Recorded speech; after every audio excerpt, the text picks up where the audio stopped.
The most profitable healthcare stock ever has realized a 7,800,000% return. In other words, $100 invested in this stock in 1937 would result in $7,800,000 in 2023. This translates into an annualized compound return of around 14%. Now, you want to know what stock it is, right? You can't wait because social media has ruined your attention span. Fine, I'll tell you the stock in a second. But what matters is that we learn why this stock has performed so well. What do they do that others don't? Today's presentation is chock full of interesting insights. So let's get started by giving props to the man who did the heavy lifting. This gentleman here, Hendrik Bessembinder. So he's a professor at Arizona State University. And you see here he has some proper industry experience. He's not just a dyed-in-the-wool academic type.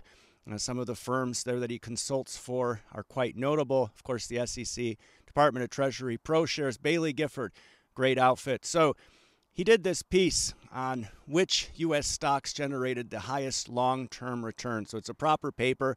It looks at outcomes for the 29,000 publicly listed common stocks found in the CRISP database. You see here from December 1925 to December 2023. So this report was released last month. It's fresh off the presses. And what he found, of course, is that the majority of these stocks had negative cumulative returns. So you would have lost money. That's why here at Nanalyze, we focus more on telling people what they shouldn't invest in as opposed to telling them what they ought to invest in. Now, what was most remarkable is the investment performance of some of these stocks. So 17 names delivered cumulative returns greater than 5 million%. So that's $50,000 for every dollar initially invested. The highest cumulative return had 265 million%, and it wasn't a tech stock. Now, what we're going to talk about is the healthcare stock that performed the best out of this universe. So in number 11 position in this report, out of the results there, Abbott was found as the number one healthcare stock, having returned over 7,800,000%. Now, what was interesting is that earlier this year, they joined the 70-year club. So that's a collection of just 49 companies that have stayed on the Fortune 500 list since its inception in 1955. Now, what's interesting there is that more than 90% of the Fortune 500 are new. Now, you may not know what the Fortune 500 is, so let's talk about that. It's the largest companies in the United States according to revenue. So here you can see that list, Walmart there at the top. And so this differs from the S&P 500 in a couple ways. First being that it also includes large private companies. And of course, the S&P 500 is looking at market cap. This list, the Fortune 500, looks at revenues. So it's rather interesting. And here you can see the companies from the 1955 Fortune 500 list that are still on it in 2023. And I've highlighted here a number of names that are in our own universe of Dividend Champion. So a Dividend Champion ascribes a certain status of quality to company names. Now, let's get back to talking about the highest performing stocks. So if we're looking at this list, two names also along the top. They're Johnson & Johnson, the 16th best performing stock of all time. That happens to be a firm that we quite like. And in 27th place was Pfizer. But what you don't see, this is a list, by the way, of the largest pharma companies in the world. What you don't see here is Abbott, the number one highest performing healthcare stock. That's because it's not a pharmaceutical company. So things we're going to look at today, what does Abbott do? That tells us what exposure we're getting, especially regarding portfolio overlap, and then we can be aware of competitive threats to the business. What do basic financials look like? So we like to see consistent, steady growth over time. And we look at things like gross margins and revenues, the former being a little bit more important. Let's say operating margins are probably the most important because then those show us the potential for profitability. And of course, what do our Quantigence factors look like? So Abbott happens to be a dividend king, which means it's in our strategy. It also happens to be a company that we're holding. Now, before we get into that, we're going to be doing a piece soon on the best performing stocks ever. So if you sign up to our newsletter, we're going to put a link to that in the comments section of this video. We'll include a link to the report that was talked about today. Premium subscribers, you can just reply to any email that we send you, and we'll fire a link to that report and put it right in your inbox. Now, let's talk a little bit about what Abbott does. So they've been in business 135 years, $40 billion in sales last year. Here are some trusted product names. But if we really want to know what they do, we need to get down into the financials, and this was taken from their 2023 annual report. And here you can see a breakdown of 4 major segments. Pharmaceuticals only at 13%. That was quite surprising. And you see here the label, key emerging markets. I found that very interesting. We're going to talk about that. Nutritionals, 20%. So what? This has a little bit of Kenvue flavor to it, right? What J&J was doing, and more consumer goods before they spun off Kenvue. So that gives them some diversification there. Diagnostics at 25% and medical devices at 42%. Now, I pointed to diabetes care here because if you recall recently, Dexcom had some a quite significant drop in share price for no other reason, it seemed, than speculation about the Ozempic drugs that may be a real problem for firms that manufacture devices or consumables, things like that of that nature for diabetics, because Ozempic stands to keep people from eating so they have fewer problems with diabetes. So that's something to pay attention to when you're looking at sub-segments through here. But one thing to note about Abbott is that they spun off AbbVie. Now, AbbVie, of course, happens to be quite a successful pharmaceutical company. It's the 4th largest pharma company in the world. And the reason they spun that off in 2013 is because they had evolved into 2 distinct businesses, they say, with different investment profiles, R&D processes, and regulatory pathways. So this was taken from Perplexity, and it seems to check out. Valuation. So this is worth noting. They say the split was intended to allow investors to better value the 2 divisions separately, to, as they say, unlock value. Why? Because you have something called the conglomerate effect, which actually results in a firm being so diversified that it's actually discounted by the market, which is not a bad thing, frankly. But they decided to do this split, and there was also some concerns there about Abbott wanting to distance itself from the looming patent expiration of Humira, but that turned out to be not that big of a problem because AbbVie was able to diversify. But another thing they note is that Abbott retained a more globally diversified revenue stream, going back to that comment on emerging markets. And here you can see from Abbott's website, opportunity abounds in emerging markets. And they make some interesting points here. I found this very attractive. So 4 billion out of the world's 7 billion people live in emerging markets, and many pay for their own health care. So you're going to want to sell them cheap generics, and that's exactly what Abbott's doing. So, for example, in Russia, 2/3 of the population pay for their own health care, which means people shop for medicines as consumers, right?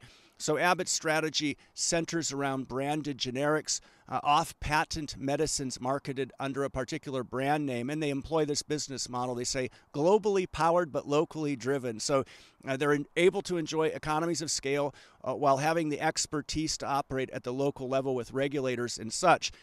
Certain countries mentioned in this piece by Abbott include the Philippines and India, large populations where they can sell lots of drugs. And that means that Abbott has a very high international sales score. So if you're not familiar with this table here, this is our Quantigence strategy. And these are all the healthcare stocks in our strategy. So these are U.S. firms that have not only paid but increased a dividend for 25 years in a row or more. And I'll give you a little tidbit. In 3rd place, that's actually AbbVie. So they're right up there, the top 3 names in our healthcare table here. We're focused here on Abbott. You can see international sales. They have a very high score because over 60% of their revenues come from international as opposed to from within the U.S. So let's look at the Q score values, what make up this Q score they have of almost 21. So they're a dividend king, as I said, 53 years increasing in a row. So that's going to give them a fairly high value under years increasing dividends. They have a yield of around 1.8%, which is lower than our universe average of 2.3%.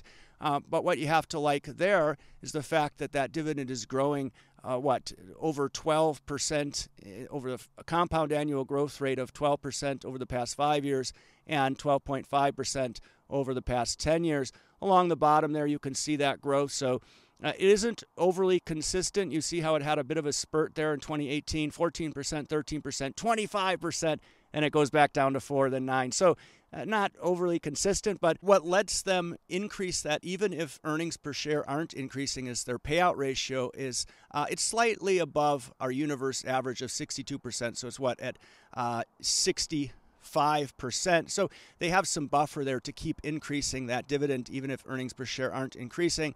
As I said, 62% of revenue is international, so they have a high score there. And their growth, the dividend growth, is above our universe average, which is around 7.5% 5-year compound annual growth rate and around 8.4% for 10-year compound annual growth rate. Now, when we look at revenue growth, there's one thing to note here. So you see this chart on the right showing they had a bit of a stall there in 2023. But you need to pay attention to organic growth, because the way they operate this business is they're buying and selling companies all the time. So you want to pay attention to what they're doing organically. And on an organic basis, they grew the business by a nearly 12% last year. And they said here, an interesting statement, investments made at the peak of COVID-19 testing sales have positioned us for sustainable growth. I think they sold around 3 billion COVID tests. I remember having a stack of these in my travel bag because I could use them. They were authorized to be used at various countries. One of the problems in COVID is that when you traveled, everybody had a different set of rules, but I found these tests were very effective in being able to pass through most all rule sets that I came across. They said, we're focused on returning our gross margin to historic levels. And here you can see their gross margin over time. I didn't put the legend along the bottom of time, but I think that goes back to 2012. So this is about 10 years. Quite volatile, right? So operating margin there along the bottom, of course, gross margin and operating margin going to be correlated. But they'd like to return that to levels of from where it sits today, around 55% to 60%. So 500 basis points. So not a lot of movement, but that would be significant if they're able to move that up and set new highs. So a few other bits and bobs. One thing I noticed in their 2023 annual report, they have the CEO, whoever gives a couple pages at the beginning. I think 40% of that content was around AI. So they say they're already well versed in AI. They employ it in multiple applications, and they're going to use all this data from their medical devices and such. And of course, in diagnostics, AI is quite usable. They say here that they test and screen more than 50% of the world's blood and plasma supply. I found that was interesting. As I said, nearly 3 billion COVID tests sold since 2020. And in their financials, you'll see lots of asterisks and footnotes that say ex-COVID testing, right? So there was a temporary headwind, and as the company said, they used that money wisely to invest in things that can show a return down the road. They have the most comprehensive structural heart treatment portfolio in the industry, so cardiologists are probably quite familiar with their equipment. And they say the world's most affordable and widely used continuous glucose monitoring system. So a competitor of Dexcom. We happen to like Dexcom. Certainly there's a threat from Ozempic and the GLP-1s, but any firm that has a device that generates 80% of its money from consumables, which are usually high margin, is very attractive. So that's something to pay attention to. Now, just some concluding thoughts on Abbott.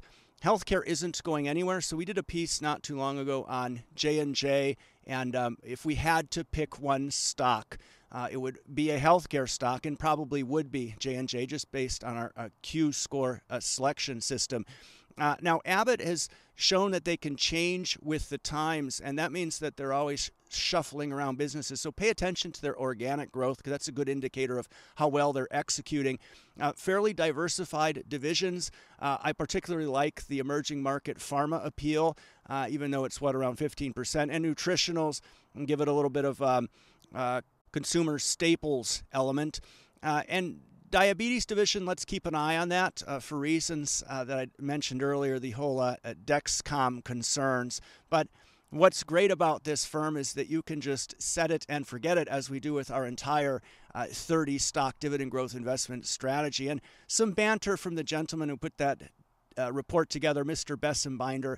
He says, time in the market is important indeed. The old classic saying, it's about time in the market, not timing the market.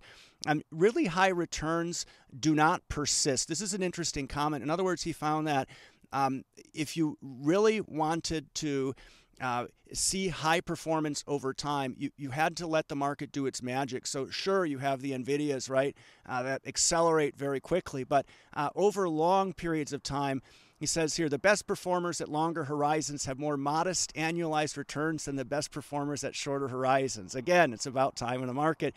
He says even modest annual returns can deliver huge payouts, right? So if you look at the annualized returns of the stock market, what is it? 9%, right?